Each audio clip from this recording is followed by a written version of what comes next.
Em nome do Pai, do Filho e do Espírito Santo. Amém. Chegamos a um capítulo muito importante do livro do Gênesis. Importante, sobretudo, quando é interpretado à luz de Cristo.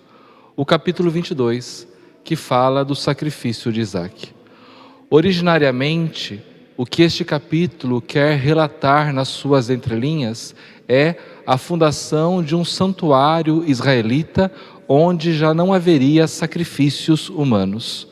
Mas o que o texto nos traz é um pedido a Abraão de sacrificar a promessa que Deus lhe fez, isto é, o seu filho Isaque. Começa dizendo assim, lá no versículo 1. Depois disso, Deus provou Abraão e disse-lhe: Abraão, eis-me aqui, respondeu ele. Deus disse: tomai teu filho, teu único filho, a quem tanto amas, Isaque, e vai à terra de Moriá, onde tu o oferecerás em holocausto, sobre um dos montes que eu te indicar. O que Deus está pedindo aqui, além do sacrifício do filho Isaque, o filho da promessa, é que Abraão continue crendo e esperando, mesmo com o sacrifício do seu próprio filho. E ele não hesita, obedece a Deus prontamente. Detalhe, o versículo 2 fala-nos da terra de Moriá. A terra de Moriá é identificada por alguns autores antigos com Jerusalém, mais propriamente com o Templo de Jerusalém. Já os padres da Igreja identificam Moriá com o Calvário, onde Cristo foi sacrificado. E qual era o sacrifício aqui? Um holocausto. O que vem a ser o holocausto? Degolar a vítima, isto é, cortar a artéria do seu pescoço e depois consumir a vítima pelo fogo, para que suba em agradável odor a Deus, como já vimos em aulas passadas. Continuando, o versículo 3 diz assim: no dia seguinte, pela manhã, Abraão selou o seu jumento, tomou 2 servos e Isaque, seu filho, e tendo cortado a lenha para o holocausto, partiu para o lugar que Deus lhe tinha indicado. Ao terceiro dia, levantando os olhos, viu o lugar de longe. Ficai aqui com o jumento, disse ele aos seus servos. Eu e o menino vamos até lá mais adiante para adorar e depois voltaremos a vós. Voltaremos a vós. Provavelmente, Abraão fala assim com os servos que o acompanham para não despertar suspeitas, desconfianças daquilo que ele estava por fazer.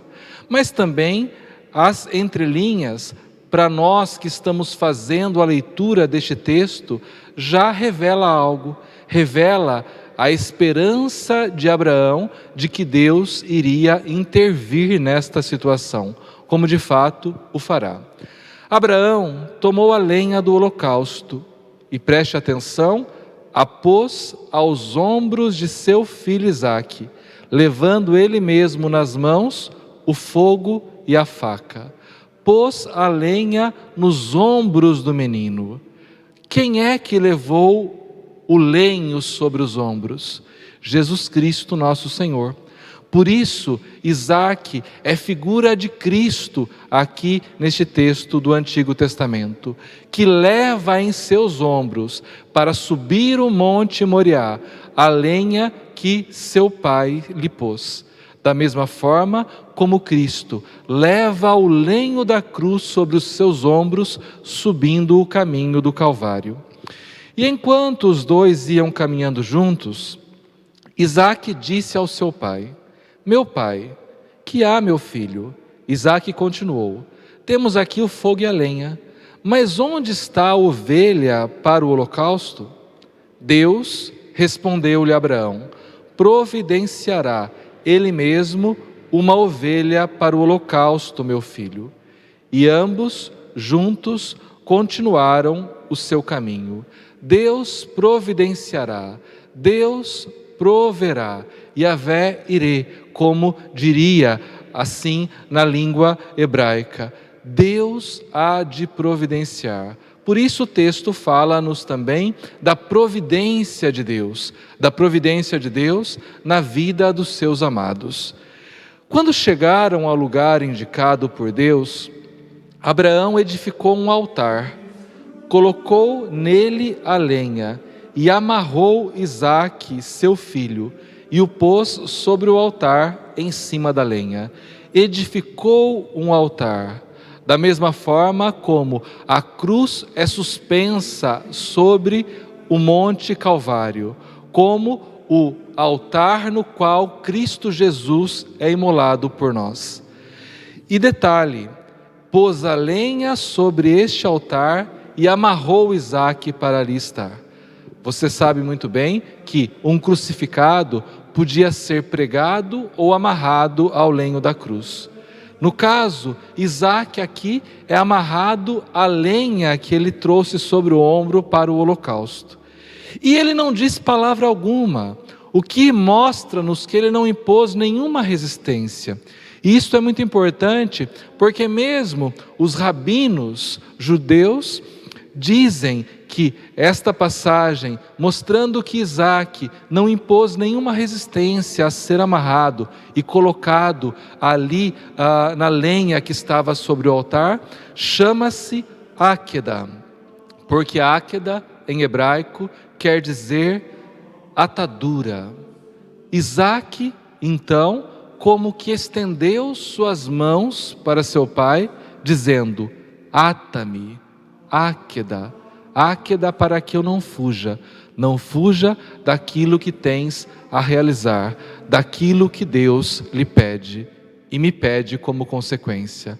Da mesma forma como Cristo Jesus, num dado momento de sua vida aqui neste mundo, disse assim: ninguém tira a minha vida, eu a dou livremente. Isaque diz: Áqueda, ata-me, entrega sua vida livremente. Depois, estendendo a mão, Abraão tomou a faca para imolar seu filho. O anjo do Senhor, porém, gritou-lhe do céu: Abraão, Abraão, eis-me aqui. Não estendas a tua mão contra o menino e não lhe faças nada. Agora sei que temes a Deus, pois não me recusastes teu próprio filho, teu filho único. Veja, a condenação de Isaque à morte já tinha se dado. Tudo estava pronto para que aquele menino fosse imolado em sacrifício. E Deus intervém. Então, é como se ele já estivesse morto por estar condenado à morte e, neste momento, por intervenção de Deus, vivesse novamente, revivesse. Da mesma forma como Cristo, depois de ter sido morto na cruz, entregado sua vida pela nossa salvação, foi posto no sepulcro e ressuscitou, reviveu ao terceiro dia, teve sua vida novamente, como Isaque tem sua vida novamente, depois de já estar como que sentenciado à morte. Abraão, levantando os olhos, viu atrás dele um cordeiro preso pelos chifres entre os espinhos, e tomando, ofereceu-o em holocausto, em lugar de seu filho. Aqui o texto justifica aquilo que os judeus chamam de resgate do primogênito. Todo primogênito do sexo masculino pertencia a Deus. Assim, os pais ofereciam por ele um sacrifício, porque pertencendo a Deus, deveria ficar no templo para servir a Deus. Então, num gesto ritual, para poder permanecer com o menino em sua casa, ofereciam aos sacerdotes um animal em sacrifício, que seria imolado em agradável odor a Deus, para substituir aquele menino. O que acontece, por exemplo, com a Sagrada Família, quando vai até o templo em Jerusalém para oferecer 2 pombinhos em resgate por Jesus. Abraão chamou a este lugar o Senhor proverá, de onde se diz até o dia de hoje: sobre o monte de o Senhor proverá. proverá. Então, trata-se de uma visão de futuro, de esperança. Até porque Isaac aqui era como que toda a descendência que Deus havia prometido a Abraão, de ser numerosa como as estrelas do céu, como a areia da praia, mas ainda em potência, não realizada. Por isso, o Senhor proverá para tempos vindouros. Pela segunda vez, chamou o anjo do Senhor a Abraão do céu e disse-lhe: juro por mim mesmo, diz o Senhor, pois que fizestes isso e não me recusastes teu filho, teu único filho, eu te abençoarei, multiplicarei a tua posteridade como as estrelas do céu e como a areia da praia do mar. Renova-se então a promessa que Deus fez a Abraão quando o tirou de Ur dos Caldeus, porém com um acréscimo. Ela, isto é, sua descendência, possuirá a porta dos teus inimigos. A porta fechava a muralha onde a cidade ficava protegida. Assim dizer que possuirá a porta dos seus inimigos, coloca um acréscimo de tom militar na promessa que Deus havia feito a Abraão quando tirou de Ur dos Caldeus. Isto é, irás conquistar as cidades dos teus inimigos, de outros povos, e de todas as nações da terra, e todas as nações da terra desejarão ser bendita como ela, porque obedecestes a minha voz. Abraão voltou então para os seus servos, e foram juntos para Bersabeia, onde fixou sua residência. A partir deste momento, começa o texto do livro do Gênesis, de maneira muito breve, falar da descendência de Nacor. Depois desses acontecimentos, vieram dizer a Abraão: Melca deu também filhos a Nacor, teu irmão, Uz, o primogênito, Bus, seu irmão, Camuel, pai de Arã. E preste atenção agora: Casede, Azal, Feudas, Gedraf e Batuel. Batuel foi o pai de Rebeca. A intenção do autor sagrado, então, em apresentar esta breve genealogia de Nacor, isto é, seus descendentes, é citar Rebeca. Por quê? Porque Rebeca virá a ser a esposa, a única esposa de Isaque. Estes são os 8 filhos que Melca deu a Nacor, irmão de Abraão. Sua concubina, chamada Reuma, teve também filhos: Tabé, Gã, Tás e Maaca. Peço a você que para a nossa próxima aula, prepare-se fazendo a leitura do capítulo 23 do livro do Gênesis.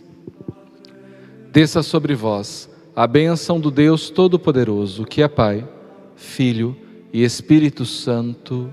Amém.